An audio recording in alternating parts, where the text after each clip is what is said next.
Welcome, everyone. This is Recovery Dharma. My name is Julia. I'm one of the facilitators in this extraordinary community of people gathering from all over the United States and world.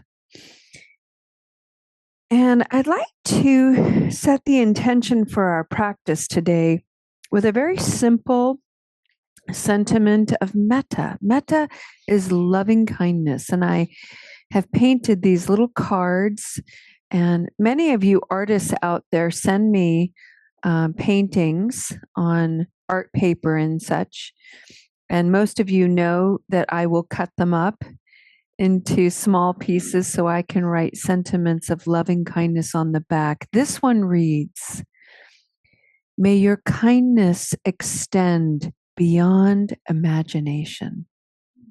May your kindness extend beyond imagination."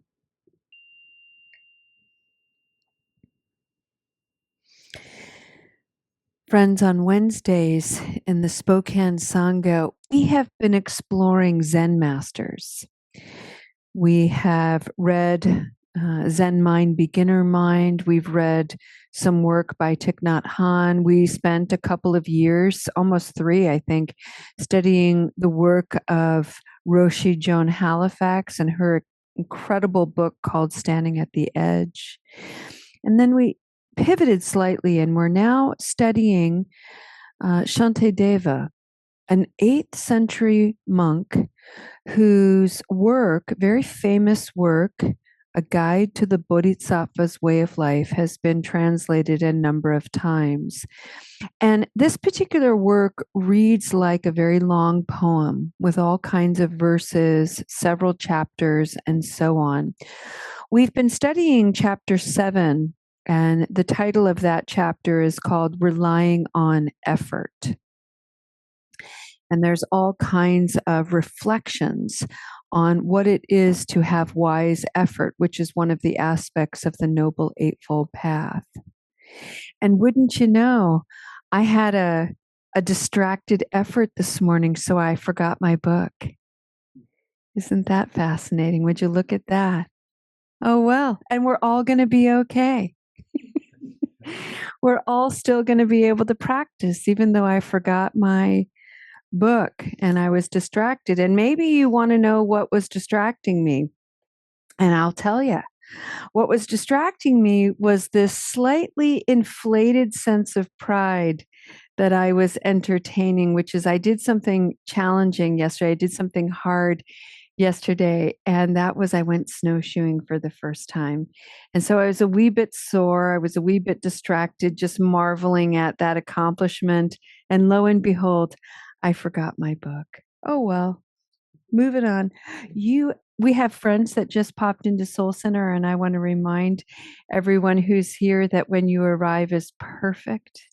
So there's nothing to be sorry for. I'm so happy you're here. Welcome, welcome. Good to have you.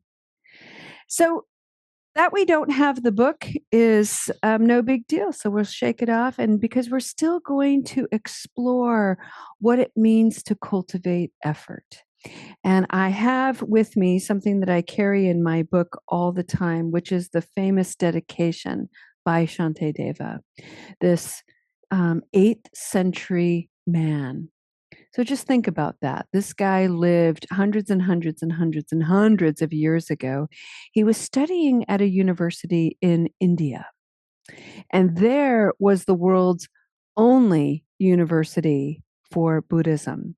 And this particular practice that Shantideva was exposed to was very similar to ancient Greece, where they had lots and lots of heated debate. And so they were parceling out and piecing out this ancient wisdom by the Buddha, these sutras, the Dharma. And they were really trying to dissect, what does it really mean? How is it relevant in my life? How does it come alive in me? And what Shantideva did that was so original was he really took the Buddha's advice to heart, which was take this wisdom that came alive in me and see how it sings your bones. See how it comes alive in you. Don't take my word for it.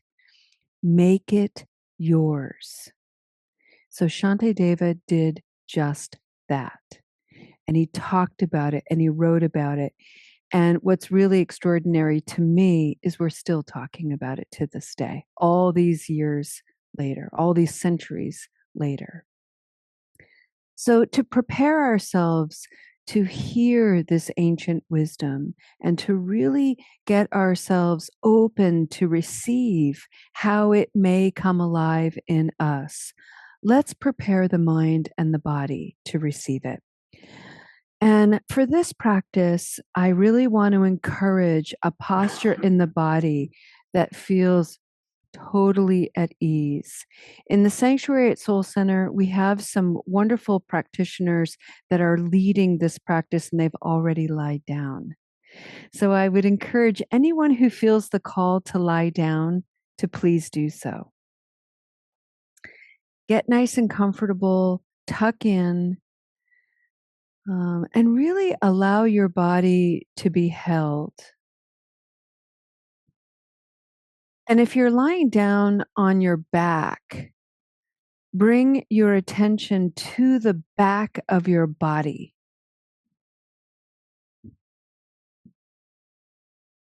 If you're sitting down, bring your attention to the areas of the body, the areas of the back body that are in contact with the chair or a cushion or the floor.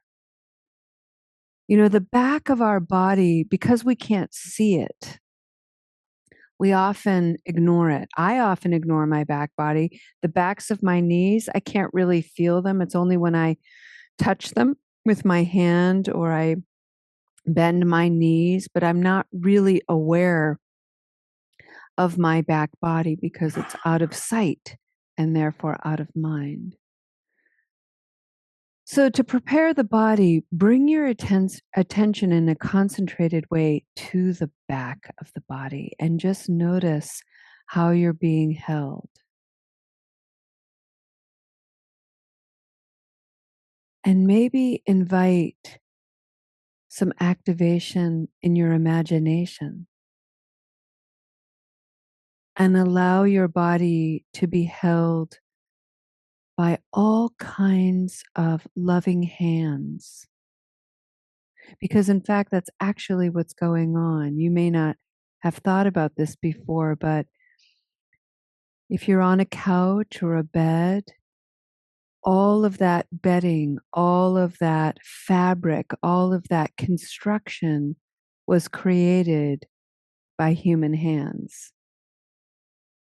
Farmers who grew cotton, weavers who created thread, people who created ginormous weaving machines to create yards and yards of fabric and upholstery, people who stuff pillows, sew pillows and blankets and sheets, package them, drive the packages, fly the packages around the world, hands that have put these things on shelves so that you can buy them, have them, receive them. You are being held by so many people you will never meet and you will never know.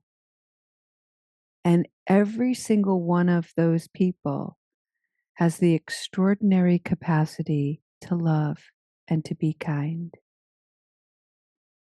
May their kindness reach you, and may you allow yourself to be held by them.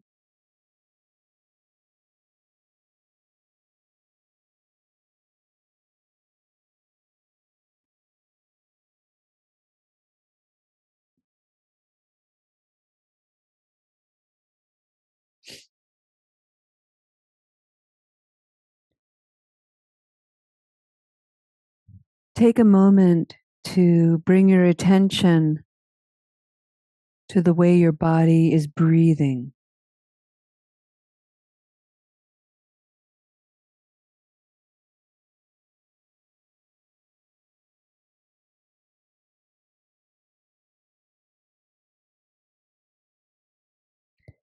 You don't have to do anything different. Just notice how the belly is rising and falling.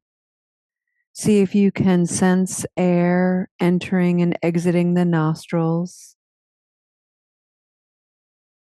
Maybe take a moment to offer your own body a little appreciation for breathing on your behalf in ways that you don't even notice. I don't notice. I'm not always aware of how I'm breathing. I just go about my business, go about my day, and breathe.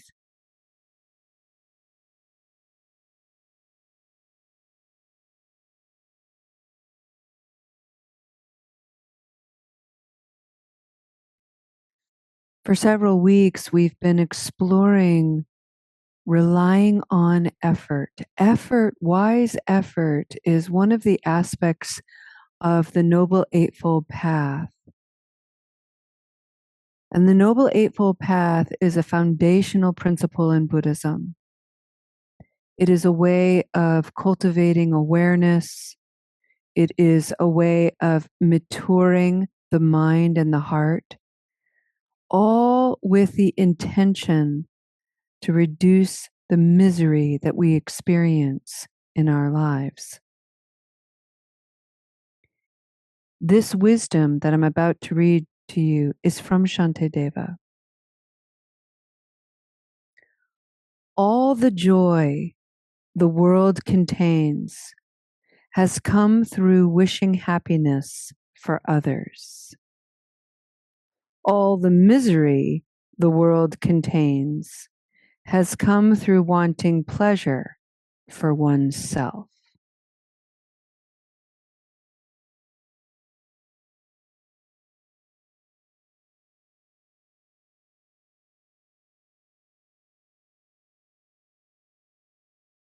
Let's be rascals. And let's be a little mischievous and audacious, and let's question Shantideva. Is that even true? So all the happiness comes from wishing happiness for others, and all the misery comes from wanting pleasure for myself. Is that true? I don't know, but it's certainly a worthy thing to explore. I have a tendency to be a little bit skeptical with um, generalized terms like all and nothing. So, what feels more true to me is that joy in the world comes through wishing happiness from others. When I am joyful, I am usually enjoying the company of others. When I'm in a place where I am sincerely happy for someone else, I can be joyful. When I see someone achieving something that I know they've wanted to do for a long time, I do feel great joy. And I also know what it feels like to have envy thrown in there. So I'm watching somebody achieve something, I'm watching somebody get an award, and I'm like, oh, I want to be happy for you, but I'm kind of not. Like, why you and not me? Ooh, so there's the misery, right?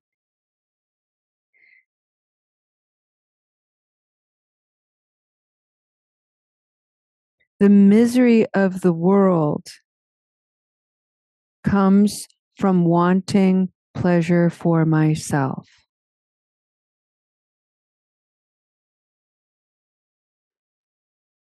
I don't even know if it's pleasure in this sense of envy.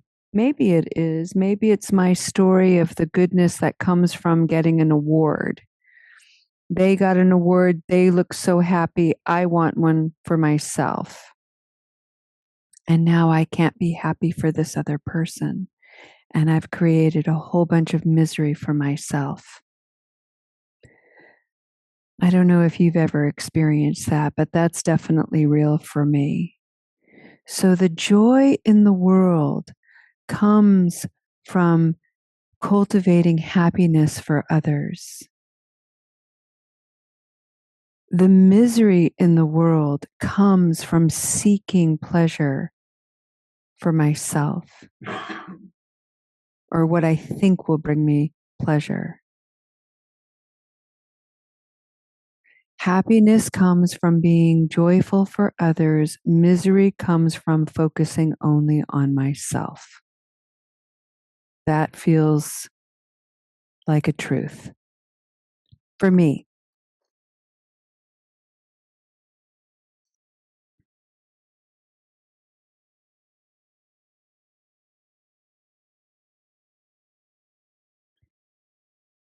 I remember last Wednesday, we had a really brilliant Sangha member gather with us, share how they were working on shifting the narrative within their own experience, that spending time understanding themselves was something other than being selfish or totally self absorbed or totally self centered. And that's a very important effort, friends. So let's bring Shantideva's teaching into that effort and let's change some of the language. To be happy for someone else without envy, jealousy, confusion is an act of selflessness. When I'm genuinely happy for someone else, I'm not there other than my joy is there. But I'm not thinking about myself. I'm not worried about myself. I'm not comparing myself. I'm just there for another person, and my joy can be genuine. But I can't be selfless if I haven't done the work to understand myself, my whole self, the way envy manifests, jealousy, the way I compare myself, the way I try to measure up, the way I seek to be defined by perfection, the way I please other people, the way I don't maintain my boundaries, and so on. I have to spend time thinking about myself in order to understand myself well enough to leave myself out of the picture when I'm genuinely wanting to be happy for someone else. So I have to become more self-full. I'm full of understanding of myself. I'm full of acceptance. All the things about myself that I don't like, they're there. They're a part of me. I accept that. And I accept all the things about me that are amazing. I'm full of understanding. I understand the conditions that stir up and activate my envy and jealousy and anger and frustration. I'm full of these virtues. I'm self-full. And only then can I become more selfless with others.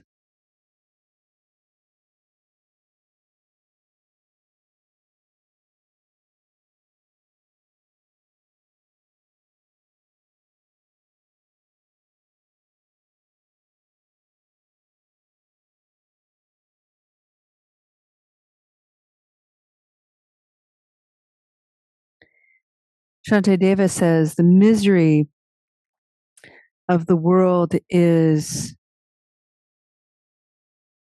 through wanting pleasure for myself. And that piece pleasure for myself is really important to dissect for just a moment, because embedded in seeking pleasure for myself is also ignoring, denying, or defending all of the negative qualities, all of the things that I'm embarrassed by, humiliated by, don't want people to see or notice, don't want to admit for myself, don't want to take responsibility for. I want to avoid all of that.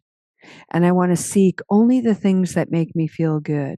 That is a miserable experience, no doubt about it. The self-full practice is bringing all of those things that I would rather avoid, bringing those qualities of aversion into my gentle awareness, into my curious discernment, so that my understanding deepens, my compassion deepens, my capacity to be present deepens for myself and by extension for others.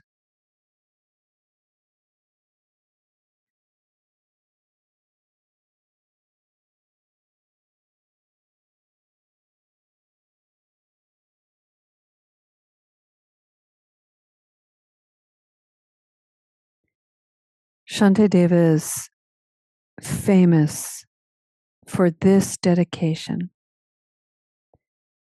It is inspired by his belief that we were all, each of us, created to understand how misery arises, suffering, discomfort arises in our own lives well enough to be an instrument of peace, to alleviate suffering in others.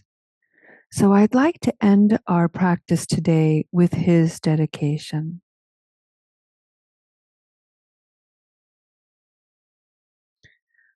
For as long as space endures, and for as long as living beings remain, may I too remain to help dispel the misery of the world. And it begins, friends, with each and every one of us. It takes effort. And the smallest effort you make is often the most profound.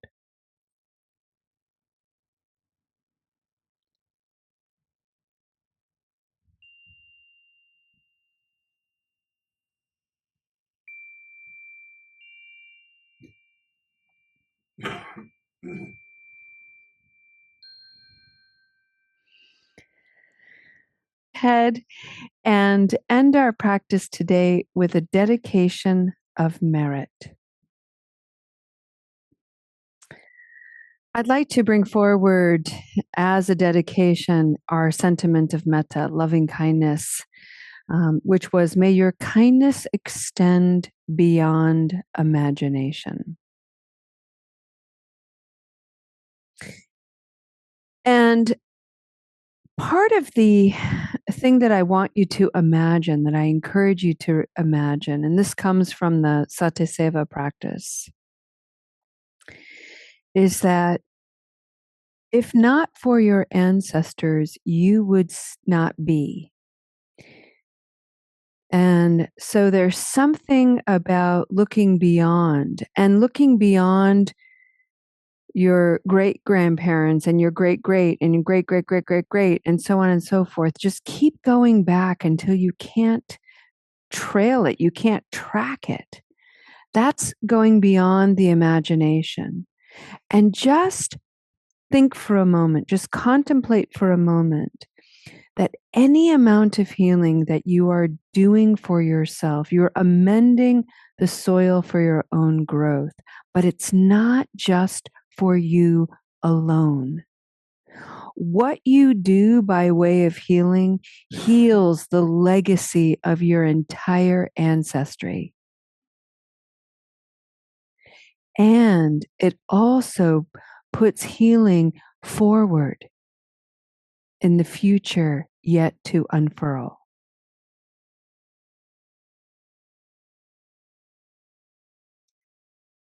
We were created for this work, and it is such a privilege to be able to share it and practice with all of you. Have a great day, friends. Namaste.